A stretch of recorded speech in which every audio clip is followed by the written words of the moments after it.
ایک بات آپ کو بتاؤں، یہ میری بات یاد رکھنا، اس کو کبھی نہ بھلانا۔ جو اپنوں سے دلیل مانگتا ہے نا، وہ اپنا ہوتا ہی نہیں۔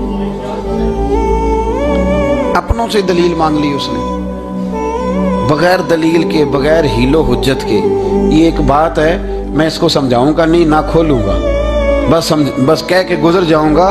اس کو سمجھ لیں اگر آپ کی سمجھ میں آئے تو۔ جس نے اپنوں سے دلیل مانگی نا، جس نے وضاحت مانگی، جس نے ثبوت مانگا، وہ اپنا تھا ہی نہیں۔ تو کیا ضرورت پڑی تھی کہ وہ دلیل مانگتا، وضاحت پوچھتا؟ حضرت نجم الدین کبریٰ رحمۃ اللہ علیہ کے مرید تھے حضرت امام فخر الدین رازی، اتنے بڑے امام ہو کے ایک فقیر کے غلام تھے۔ تو فرماتے ہیں آخری وقت آیا تو شیطان آ گیا، میں اس کو کہتا تھا رب ہے، تو شیطان بھی تو بڑا عالم ہے نا، تو وہ دلیل توڑ دیتا تھا۔ فرماتے ہیں میں نے 360 دلیلیں دی، اس نے ساری توڑ دی۔ تو پھر میں نے اپنے شیخ کی طرف توجہ کی، میں نے کہا حضور کو نظر کرم فرمائیں۔ تو شیخ نجم الدین کبریٰ فرمانے لگے اس بے ایمان کو کہہ دے میں اپنے رب کو بغیر کسی دلیل کے رب مانتا ہوں، دلیل کی ضرورت ہی نہیں، بس میرا رب ہے تو رب ہے، ختم ہو گئی بات۔ نبی رحمت علیہ السلام فرمانے لگے میں نے جس کے سامنے بھی دین پیش کیا اس نے دلیل مانگی، فرمایا یہ واحد میرا ابو بکر صدیق ہے۔ میں نے اسے کہا ہے کلمہ پڑھ لو، اس نے دلیل مانگی نہیں، فوراً ہی کلمہ پڑھ کے مسلمان ہو گیا۔ کوئی دلیل نہیں، کوئی معجزہ نہیں، کوئی طلب نہیں، کوئی شے نہیں۔ ساری زندگی مطمئن ہی نہیں ہو پائے لوگ، ساری زندگی اطمینان ہی نہیں ہو سکا۔ اس کو بھی سنا، اس کو بھی سنا، اس سے بھی سوال پوچھا، اس سے بھی پوچھا۔ بھائی تو نہیں، تو مطمئن ہونا نہیں چاہتا، تو بحث کرنے کے لیے علم سیکھ رہا ہے، جس نے عمل کرنے کے لیے سیکھنا ہوتا ہے اس کو تو ایک حرف ہی بڑا کافی ہوتا ہے، تو ایک لفظ کی ضرورت ہوتی ہے، ایک جملے میں ساری زندگی لوگ گزار دیتے ہیں۔ حضرت ابو بکر صدیق رضی اللہ تعالیٰ عنہ نے بحث والا دروازہ نہیں کھولا، حضور نے کہا کلمہ پڑھو تو انہوں نے کلمہ پڑھا اور مسلمان ہو گئے۔ کوئی دلیل، کوئی وضاحت، کسی چیز کی کوئی حاجت، ختم ہو گئی بات۔ اصل مسئلہ پتہ کیا ہے، جو لوگ سوچ سمجھ کے چلتے ہیں نا، تو سوچ کتنی ہے انسان کی، وہ کتنا کام دے گی۔ یہ جو وارفتگی ہوتی ہے نا، یہ جو محبت ہوتی ہے، یہ جو پیار ہوتا ہے، یہ زندگی کو آسان کر دیتا ہے۔ سوچنے سمجھنے کے دائروں سے آدمی نکل جاتا ہے، اس کا کام وہ کہتا ہے کہ میں نے سوچنا نہیں، میں نے ماننا ہے، میں نے رب رسول کی ذات کے بارے میں سوچنا نہیں، میں نے ماننا ہے۔ تو ماننے والے لوگ جو ہوتے ہیں وہ فائدے میں ہوتے ہیں، تو عمل کر رہے ہیں، بات مانی، عمل کیا۔ عقل کا بے شمار اور بے دریغ استعمال، اپنی چھوٹی عقل سے بڑے مسئلے حل کرنے کی کوشش کرنا، یہ انسان کو نقصان دیتا ہے۔ بہت ساری جگہوں پہ وہ الجھ جاتا ہے۔ ہر جگہ عقل استعمال کرنا، لیکن رب رسول کے معاملے میں نہ استعمال کرنا، ورنہ نقصان ہو۔ عقل چھوٹی ہے اور اللہ رسول کی ذات بڑی ہے، کبھی بھی اس دائرے میں بند کرنے کی کوشش نہ کرنا۔ جناب ابو بکر صدیق رضی اللہ تعالیٰ عنہ ہر معاملے میں، ہر معاملے میں۔ ایک حدیث بخاری کی، شاید میں نے پہلے بھی عرض کی تھی، لیکن چونکہ وہ عنوان کے لحاظ سے ایک بہت بڑی دلیل ہے، دوبارہ عرض کرتا ہوں۔ نبی پاک علیہ السلام نے 1500 کے قریب صحابہ سے فرمایا تھا کہ چلو عمرہ کرنے چلیں۔ عمرہ کرنے جب ہم جاتے ہیں نا تو ہمارے گلے میں پھول بھی ڈالے جاتے ہیں، اور آپ کو پتہ ہے بتانا بھی پڑتا ہے لوگوں کو کہ میں عمرہ کرنے جا رہا ہوں۔ پھر روٹی بھی پکتی ہے، پھر سب رشتہ داروں کو پتہ بھی چل جاتا ہے، اور بندہ چلا جائے ایئرپورٹ تو احرام باندھا ہو نا، تو پتہ چلے نا فلائٹ تو 24 گھنٹے لیٹ ہے، تو جن کو حکم ہے نا کہ تم نے سی بھی نہیں کرنی، وہ بھی روڑے اٹھا لیتے ہیں۔ احرام باندھا ہوا ہے، حکم ہے کہ اب تم نے کوئی جھگڑا، کوئی لڑائی، کوئی فساد، تو ایئرپورٹ پہ لوگ روڑے اٹھا لیتے ہیں، کہتے ہیں ہم ایئرپورٹ بھی توڑیں گے اور فلائٹ کا جو عملہ ہے اس کا گریبان بھی پکڑیں گے۔ بڑا کچھ ہی دنیا کرتی ہے، اور اگر کسی کے پیر صاحب نے کہا ہو چلو عمرہ کریں، اللہ اکبر، اور پھر ایئرپورٹ پہ جا کے پتہ چلے کہ پیر صاحب کے ساتھ تو دھوکہ ہو گیا، بندہ غلط نکلا ہے، پیری مریدی قائم رہے گی؟ سوال ہی نہیں پیدا ہوتا، سوال ہی نہیں پیدا ہوتا۔ میرے ساتھ ایک سنگی نے ایک دفعہ بات کی، کہنے لگا جی پیر صاحب کامل نہیں۔ میں نے کہا کیا غلطی ان میں پائی جاتی ہے؟ کہتے میں انہوں نے پوچھ کے باہر دے پیسے جمع کرائے سن تو میرا کام نہیں بنیا۔ میں کہ تو پیر پڑھ لیا، تیرے تو کوئی نجومی پڑھنا چاہیے تھا، وہ نجومی ہونا چاہیے تھا تیرے لیے، تاکہ وہ اچھی طرح غور کرتا ہے۔ جی آپ کو پتہ ہے نا اہل سنت میں کتابیں بھی نکلتی ہیں، کئی لوگ کہتے ہیں یہ کوئی کتاب کٹ کے دسو، میں کیوں کسی لکھی نہیں تو کٹیے کی، تو وہ کون سی کتاب ہے جو آپ کہہ رہے ہیں نکالیں اور ذرا بتائیں کہ فلانا کام میرے لیے ٹھیک رہے گا کہ نہیں۔ ایک استخارہ ہے دین میں، اور استخارے کا بھی بابت معاملہ یہ ہے کہ آپ نے استخارہ کر لیا اس کے بعد بھی آپ حتمی فیصلہ نہیں کریں گے. بزرگ کہتے ہیں کہ استخارہ کر کے بھی یہ کہو کہ جی میری سمجھ میں یہ آیا ہے, باقی حقیقتوں کا علم اللہ جانے, اللہ کا رسول جانے صلی اللہ علیہ وسلم, حقیقتوں وہی جانتے. تو الجھے نہیں زندگی میں. 1500 کے قریب صحابہ تھے. حضور نے فرمایا احرام باندھو بھائی, عمرہ کرنا ہے. حدیبیہ کے مقام پہ گئے تو قریش مکہ نے روک لیا, نہیں کرنے دیں گے. جب بات بہت آگے بڑھی تو پھر شرطیں لکھی گئیں. شرطیں بڑی سخت ہیں کہ جو مسلمان مکے سے مدینے آئے گا مدینے والے واپس کریں گے, اور اگر کوئی مسلمان مدینے سے مکے چلا گیا تو مکے والے واپس نہیں کریں گے. ہم ان کے لوگ دیں گے, وہ ہمارا بندہ دیں گے نہیں. یہ شرطیں تھی. صحابہ پریشان تھے. اب جب شرطیں طے ہو گئیں, شرطیں بھی سخت ہیں, نبی کریم علیہ السلام نے فرمایا بھی احرام کھول دو, فلائٹ کل نہیں جانی, پرسوں نہیں جانی, یعنی ہم اس سفر میں عمرہ کر ہی نہیں رہے, احرام کھول دو. تو امام ذوالقرنی کہتے ہیں سب لوگ پریشان تھے. سب سے پہلے حضرت ابو بکر صدیق اٹھے, سب سے پہلے اٹھے, اٹھ کے احرام کھولا. ایک شخص نے کہا آپ کو بڑی جلدی ہے, تو آپ فرمانے لگے جلدی والی بات ہی کوئی نہیں, حضور کے کہنے پر باندھا تھا, نبی پاک کے کہنے پر کھول دیا ہے, ختم ہو گئی بات. حضور نے فرمایا باندھ لو تو ہم نے باندھ لیا, حضور نے کہا کھول دو تو ہم نے کھول دی. جلدی والی کیا بات ہے. صحیح بخاری کے لفظ ہیں. حضرت عمر کہتے ہیں کہ میری سمجھ میں بات نہیں آتی تھی, دب کے صلح کیوں کریں, ہم تو 313 تھے, تو ہم نے بدر میں ان کو بھگا دیا تھا, اب تو ہم 1500 ہیں, تو ہم ان سے قتال کریں گے, لڑائی کریں گے, جنگ ہوگی. حضرت عمر فاروق رضی اللہ تعالیٰ عنہ فرماتے ہیں حضور نے شرطیں طے کر لیں, بات لکھی گئی. میں نبی پاک کے حجرے میں داخل ہوا, خیمہ لگا ہوا تھا. میں نے جاتے ہی اپنے جذبہ جہاد کا اظہار کیا اور بڑے جلال میں, یا رسول اللہ آپ سچے رسول ہیں؟ بالکل سچا ہوں. قرآن سچا ہے؟ بالکل سچا ہے. اسلام سچا ہے؟ بالکل سچا ہے. حضور ہم دب کے صلح کیوں کریں؟ تو نبی کریم علیہ السلام نے فرمایا عمر تجھے تیری ماں روئے, میں اللہ کا رسول ہوں, میں وہی کہتا ہوں جو میرا رب مجھے حکم ارشاد فرماتا ہے. کہتے میں نے فوراً عرض کی یا رسول اللہ صلی اللہ علیہ وسلم آپ نے فرمایا نہیں تھا کہ عمرہ کریں گے, تو حضور نے فرمایا کہا تھا عمرہ کریں گے, یہ تو نہیں کہا تھا کہ اسی سال ہی کریں گے, کریں گے تو کریں گے. جناب عمر کہتے میں واپس تو آ گیا, پر وہ میرے اندر جو جذبہ جہاد تھا ابھی ٹھنڈا نہیں ہوا. چند قدموں کے فاصلے پہ ابو بکر صدیق کا خیمہ تھا. کہتے میں ان کے خیمے میں جھک گیا, وہی سوال میں نے دہرائے, وہی. میں نے کہا عمر ابو بکر یہ سچے رسول ہیں؟ کہا بالکل سچے, قرآن سچا ہے, سچا ہے, اسلام سچا ہے, سچا ہے, تو پھر ہم دب کے صلح کیوں کریں؟ جناب عمر فرماتے ہیں میں قربان جاؤں ابو بکر کے لفظوں میں بھی فرق کوئی نہیں آیا, حروف بھی اتنے ہی جتنے نبی کریم نے ادا کیے تھے. حضرت ابو بکر فرمانے لگے عمر تجھے تیری ماں روئے, وہ اللہ کے رسول ہیں, مرضی سے بات نہیں کرتے, وہی کہتے ہیں جو رب انہیں حکم ارشاد فرماتا ہے, بھائی نہیں وہی لفظ. فرماتے میں نے فوراً کہا, میں نے کہا ابو بکر حضور نے فرمایا نہیں تھا کہ عمرہ کریں گے؟ تو کہتے ہیں وہی لفظ, وہی حرف, وہی انداز, وہی طریقہ, وہی سلیقہ, وہی انداز تکلم, بالکل حضور کی اتباع میں اسی انداز میں فرمانے لگے عمر حضور نے فرمایا تھا عمرہ کریں گے, یہ تو نہیں فرمایا تھا کہ اسی سال ہی کریں گے, کریں گے تو انشاءاللہ کریں گے. فرماتے ہیں میں واپس آ کے بیٹھا تو حضرت عمر کہتے ہیں جب میرا غصہ اترا نا تو پھر میرے اندر سے آواز آئی کہ عمر ذرا غور تو کر, تو ابو بکر کے ایمان تک کبھی نہیں پہنچ سکتا, اس تک تیری رسائی نہیں ہو سکتی. میرے بھائی اتنی بحثیں ہیں ہمارے زمانے میں, اتنا الجھاؤ ہے, اتنا الجھاؤ ہے, یعنی ہر بندہ رائے کا اظہار کرنا ضروری سمجھتا ہے. ہر بندہ کہتا ہے جی میرے خیال میں, ہر بندہ کہتا ہے جی میرا ذہن یہ ہے, بلکہ کچھ تو کہتے ہیں میں اندر کی خبر نہ دوں آپ کو. یعنی اب پتہ نہیں اس کے پاس اندر کی خبریں کیسے آئی ہیں, وہ سمجھ میں نہیں آتی بات. کچھ لوگ کہتے ہیں 35-40 سال ہو گئے جی علماء کو سن رہا ہوں. میں کہتا ہوں کہ میرا تو خیال ہے کہ 35 دن بھی بندہ کسی کو سن لے تو سیانہ ہو جاتا ہے. تو 35 سال سے اگر آپ کی سمجھ میں نہیں آئے تو پھر زمین ہی بنجر ہے. پھر مہربانی کریں یہ ٹائلیں کھیڑ کے نا تو نیچے سے کچی زمین نکالیں تاکہ کوئی بات سمجھ میں آئے.